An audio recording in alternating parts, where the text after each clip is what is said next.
Bonjour, j'espère que tu vas bien. Je suis très heureux d'être avec toi aujourd'hui dans cette nouvelle vidéo. Comme promis, je vais te parler du film qui est sorti récemment au cinéma, Le Roi Lion, et surtout la magnifique philosophie de vie qui est cachée derrière et que tu peux mettre en pratique pour justement faire passer ta vie à un autre niveau. Alors sans plus tarder, nous allons d'abord faire le synopsis du film. Le film parle en gros du jeune Simba qui est un prince, qui est le fils du roi Mufasa. Et après la mort de son père, il est banni du royaume par son oncle Scar. Et après quelques années d'exil, il revient récupérer le trône de son père, le trône qui lui appartient. Alors, quelle est la philosophie qui est cachée derrière ce film, ce dessin animé?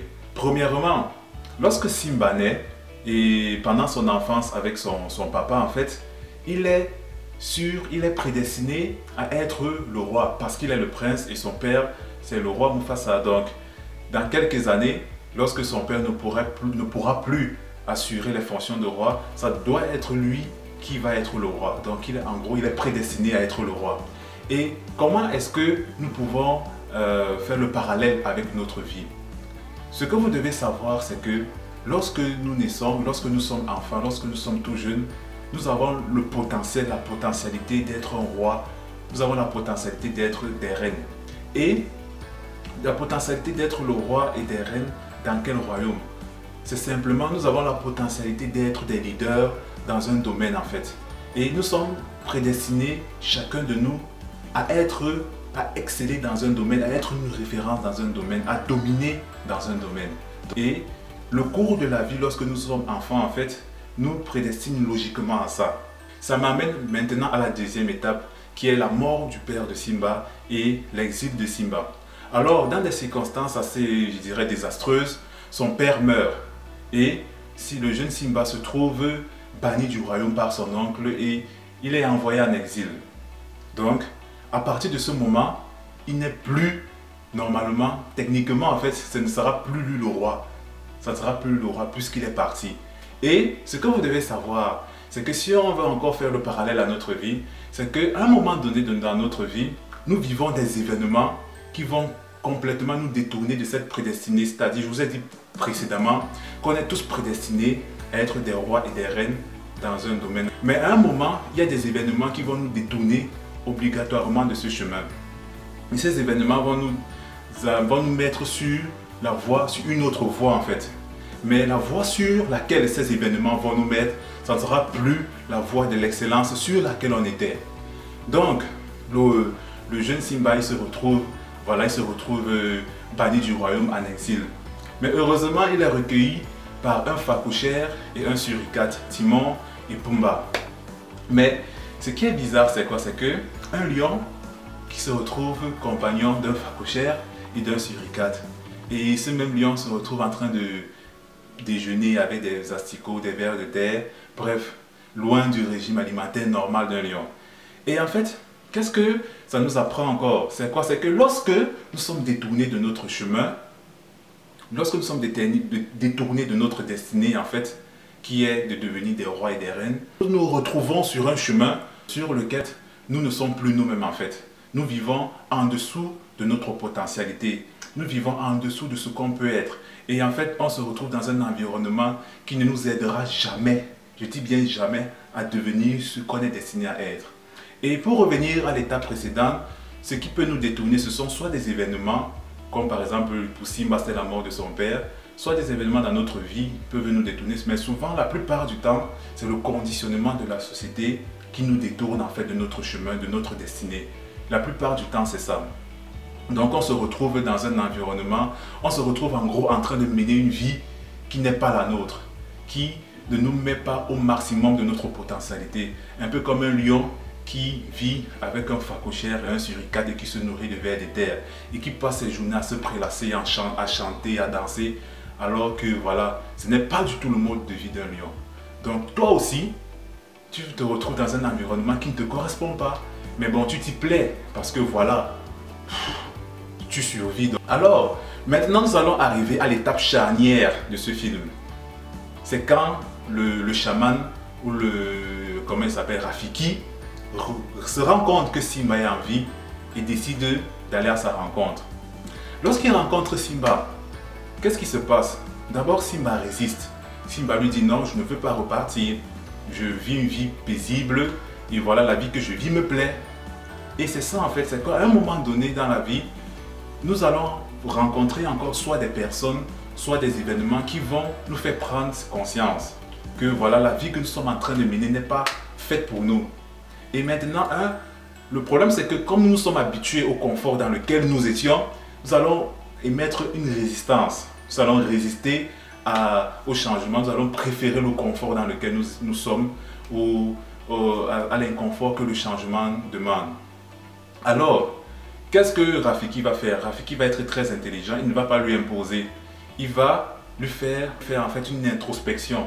Et pendant cette introspection, en fait, ça se manifeste dans le dessin animé par le fait que Simba, il va en profondeur, en fait, il traverse les profondeurs de la forêt et il se retrouve au bord d'une rivière. En gros, il rentre au fond de lui. En fait, c'est ce qu'on veut nous faire comprendre, c'est qu'il rentre au fond de lui et il se retrouve à la source, donc fondamentalement à ce qu'il est, parce que la rivière s'est représentée comme une source.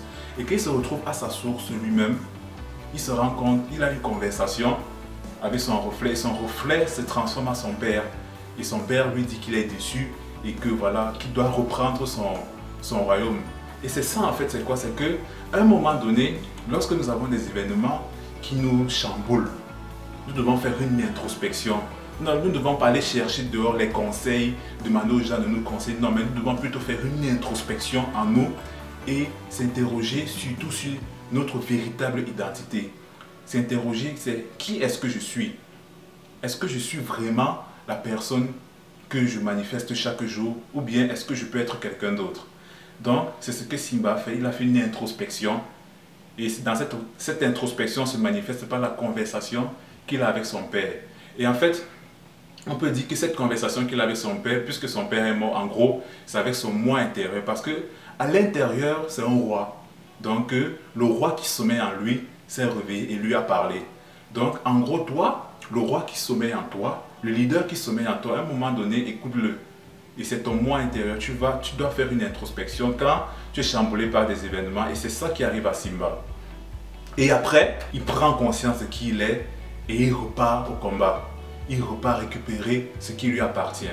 Et c'est ça, c'est quoi? C'est que après que tu aies compris qui tu es, après que tu aies compris que tu n'es pas n'importe qui dans ce monde, après que tu aies compris que tu es prédestiné à être un leader dans un domaine, à dominer quelque part, tu dois maintenant prendre ta vie en main et repartir entre guillemets au combat. Et c'est ce que Simba a fait. Il est reparti, il s'est battu contre son oncle, il a repris le trône, il est redevenu le roi qu'il était prédestiné à être. Donc toi, maintenant que tu as compris qui tu es, qu'est-ce que tu vas faire? C'est que Simba, qu'est-ce qu'il a fait? Il a quitté son ancien environnement, il a quitté Timon Pumba et la belle vie dans laquelle il était, il est reparti dans son royaume. Donc toi, normalement et obligatoirement, tu devras d'abord changer ton environnement et aller dans un environnement en fait qui te poussera à donner le meilleur de toi.